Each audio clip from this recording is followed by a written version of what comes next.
네, 안녕하세요. 닥터 부자아빠입니다. 네, 오늘의 주제는요, 1억대 재개발 예정지 서울 7호선 역세권이라는 주제로 말씀드려 보겠습니다. 정부의 이 주택 수요 공급 예측이 사실상 실패로 돌아갔다라고 평가를 할 수 있겠죠. 그렇다 보니까 내년도에 서울 집값도 3.5% 추가로 상승이 될 것이다라고 이 주택산업연구원에서 전망을 하고 있습니다. 물론 수치상 보면은 2020년이나 21년 대비해서는 상승폭 자체는 많이 둔화가 될 거예요. 그럼에도 3.5%에서 4.5%가 서울 수도권 기준으로 추가로 상승할 것이다 라고 지금 전망을 하고 있습니다. 이렇게 전망을 하게 된 핵심은 결국엔 이제 공급 부족 문제라고 좀 볼 수 있겠죠. 그래서 이 수요와 공급 자체가 좀 미스매칭이 났는데 그 가구 수가 약 38만 가구 정도 되거든요. 그 38만 가구 중에서 서울이 14만 가구, 수도권이 이제 9만 가구나 부족한 상황이다 보니까 수도권 중심으로 내년도에도 추가적으로 상승할 것이다 라고 전망을 해볼 수가 있는 겁니다. 주택을 계속 규제를 하다 보니까, 최근에 아파텔로 투자도 많이 하고요. 청약도 많이 하다 보니까 경쟁률도 지금 높죠. 1년 사이에 지금 4억 이상 오른 그런 단지들도 있습니다. 서울 외에 광역시에 그런 단지들도 존재를 합니다. 2006년부터 21년 동안 5대 광역시 상업, 업무, 부동산 거래량을 좀 조사를 해보면은요. 21년 기준으로 봤을 때 5만 1,000건이 넘어가죠. 그래서 역대 최고치이다라고 볼 수 있겠습니다. 부산 해운대구에 있는 한 단지 같은 경우에는요, 1년 사이에 지금 이게 4억 6천이었던 게 최근에 거래된 게 8억 6천만 원에 이렇게 거래가 됐고요. 대전에 있는 단지 같은 경우에도 전용 62짜리인데 3억 5천에 거래된 게 이제 5억 원에 거래가 되는 등 이런 오피스텔, 좀 어떻게 거주가 좀 가능한 주거용 오피스텔 같은 경우에 강세를 좀 보이고 있고요. 아마 내년도에도 비슷한 양상이 될 것이다 라고 예측을 해볼 수 있겠습니다. 서울 아파트 값이 문정부 들어가지고 94%나 올랐고요.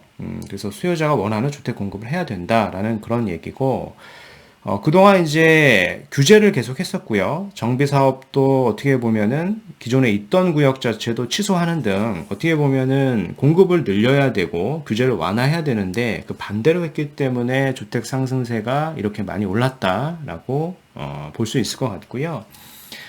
지역별 이 공동주택 매매가 변동을 각 정부로 한번 나눠서 보면은 노무현 정부부터 문재인 정부까지 봤을 때 문재인 정부에서 이제 가장 많이 상승을 했다라고 평가를 할 수 있습니다.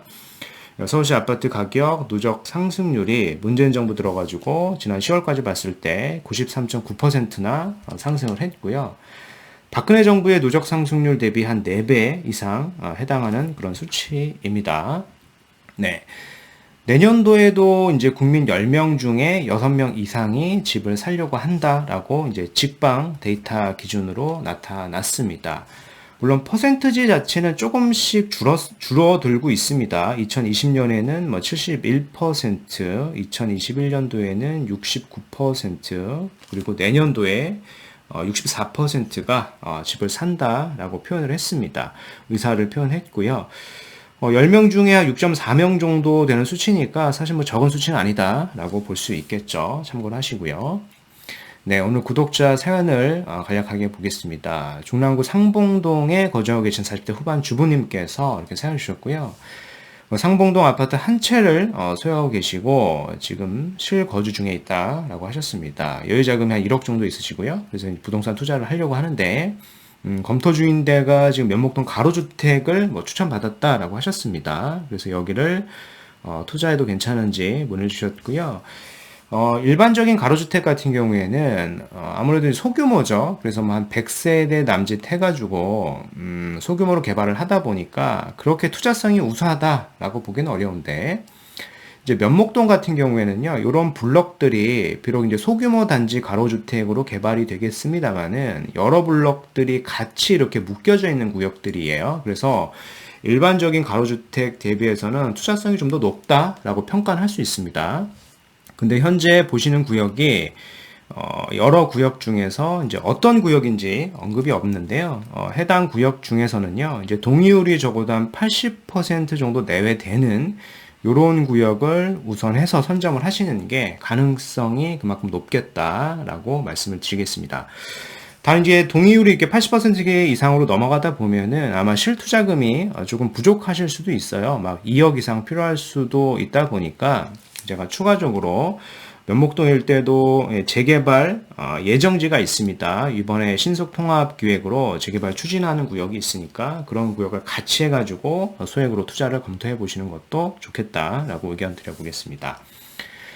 네, 면목동이 여기입니다. 면목동이 여기인데요. 입지상 사실상 서울 중에서도 많이 외곽 지역은 아니에요. 입지도 사실상 양호한데, 그래서 7호선을 끼고 이제 강남의 접근성이 이제 매우 우수하죠.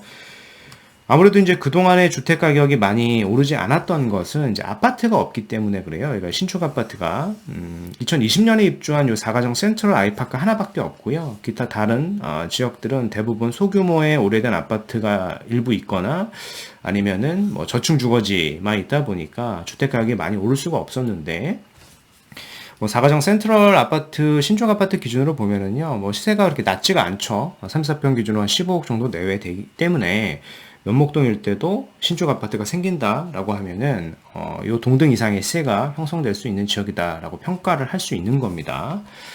뭐 게다가 이제 교통에 대한 호재도 있죠. 청량리 일대랑 뭐 신내역 일대가 연결이 되는 이 면목선이 예정되어 있다 보니까 현재는 7호선만 있지만은 요 면목선이 생김으로써 아무래도 이제 교통 개선 효과가 있어가지고 긍정적인 어떤 주택 상승에 영향을 줄 수 있다라고 평가를 할 수 있는 겁니다.